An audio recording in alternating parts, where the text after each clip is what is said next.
Raja Iyer was known as the postmaster. He was a simple and deeply religious man devoted to singing bhajans and other devotional songs. He came to Bhagwan in 1911 when Bhagwan was in Virupaksha cave. By nature, he was a wanderer who went wherever his feet took him.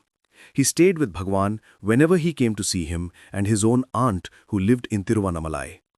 Even as early as 1911, this woman discerned Bhagwan's greatness. It was her custom to make sweets and offer them to Bhagwan at Virupaksha cave. Whenever Raja Iyer was there, he would tell her, "I will take it to Bhagwan." And so she would send the sweets through him. When Raja Iyer first met Bhagwan and gave these sweets as offerings, he could not comprehend anything of the spiritual teaching of Bhagwan. However, he did appreciate the experience. He said, "I liked the harmony of the evening hours at Virupaksha cave. The aromatic breeze of the holy hill and the stillness emanating from Bhagwan were indescribable. I enjoyed drenching myself in all that natural beauty." Added to this, whatever was brought to Bhagwan was shared equally with the others. Since Raja Iyer was a nomad, there were times when he could not get enough food. Therefore, Bhagwan would keep some food items for Raja Iyer, knowing that he enjoyed eating. Anytime he went to Virupaksha cave or Skandashram, he always got something to eat. Raja Iyer commented, "I am not at all ashamed to confess that I went to Bhagwan only to eat sweets."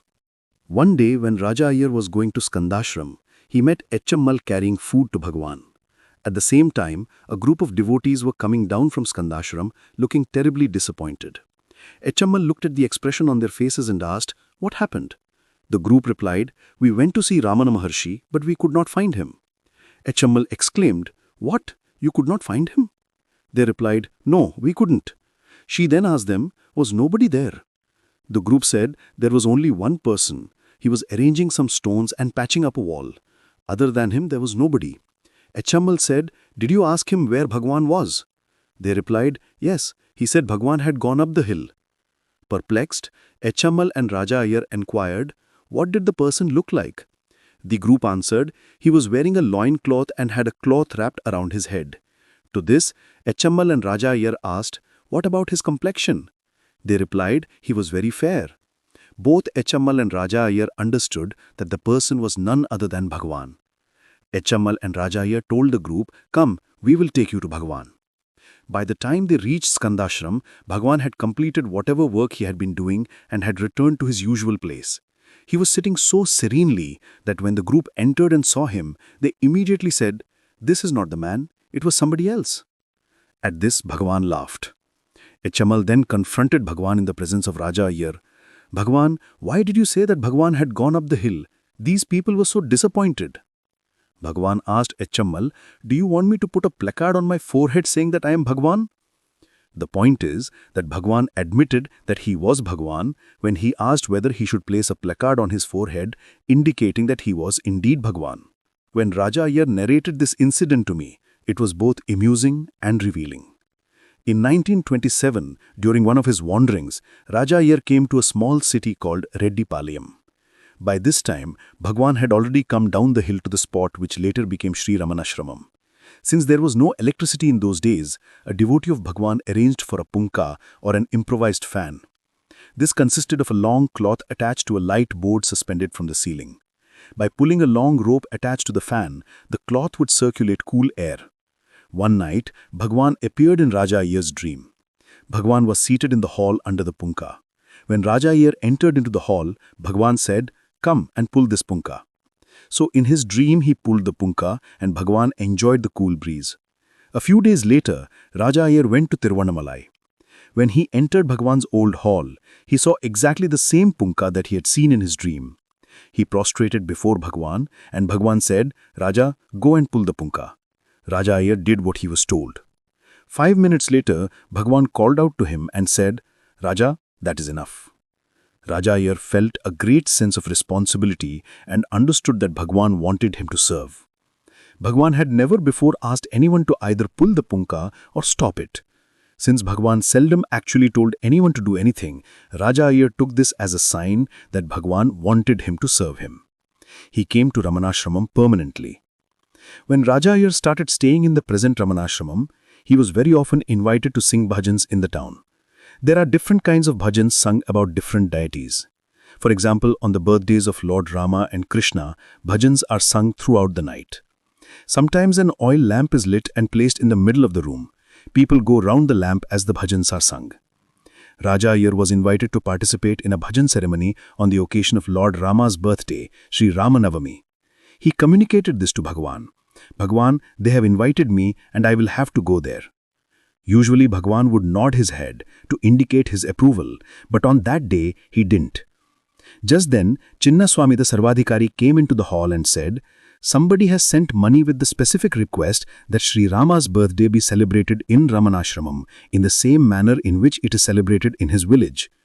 Bhagwan looked at Raja Iyer and said, "See, you will stay and do the bhajans here." So on that day, Raja Iyer performed the bhajans at the ashram. The bhajans went on for 6 or 7 hours into the night. Raja Iyer often became ecstatic when singing the bhajans. Bhagwan too enjoyed the bhajans in his own way.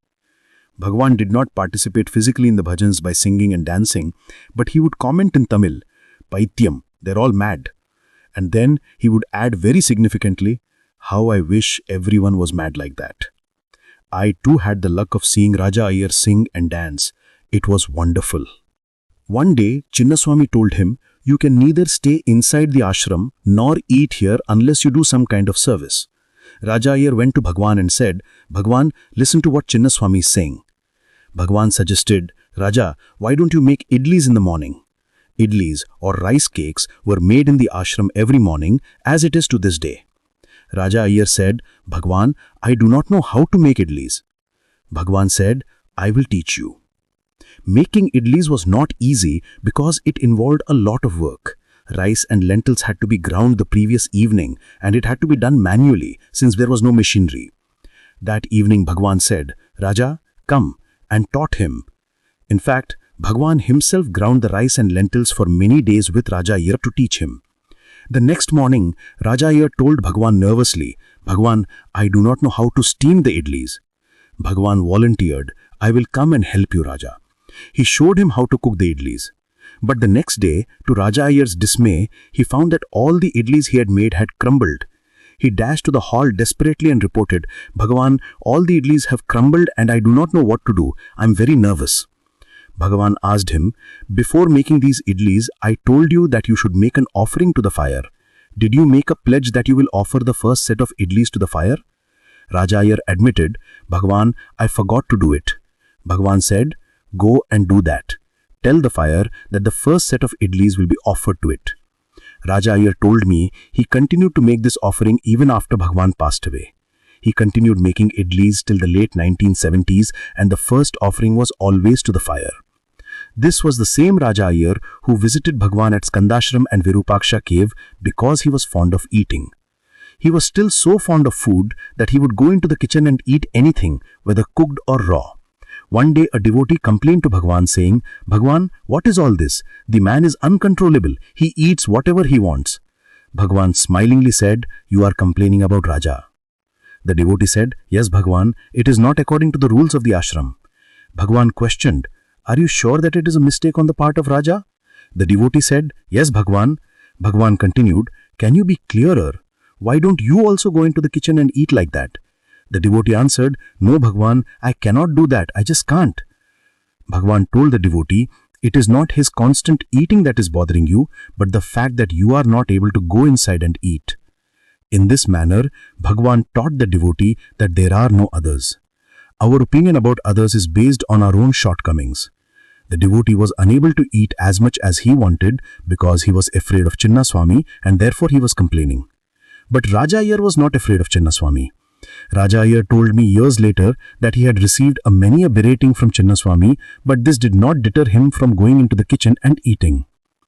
Then Bhagwan advised the devotee, "There are no others. Whatever you see outside is your own reflection. Your mind is creating all this." In 1937, the Ramanashramam post office was started and Raja Iyer was made its first postmaster. The post office was near the cowshed.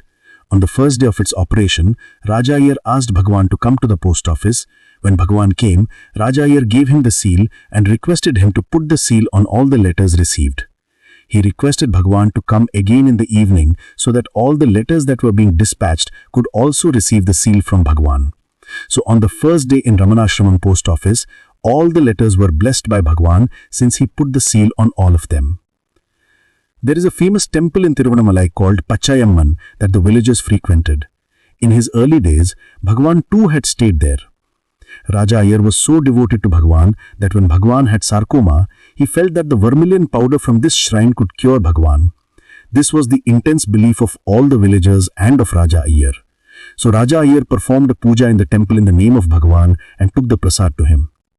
But the doctors had given strict instructions that no one be allowed inside Bhagwan's room. Bhagwan was inside the room with the doctors and a few other people. Raja Iyer lamented to himself, "I am unable to give this to my Bhagwan. If only he takes this prasad, he will be cured." A few days later, somebody suddenly called Raja Iyer and said, "Bhagwan is calling you."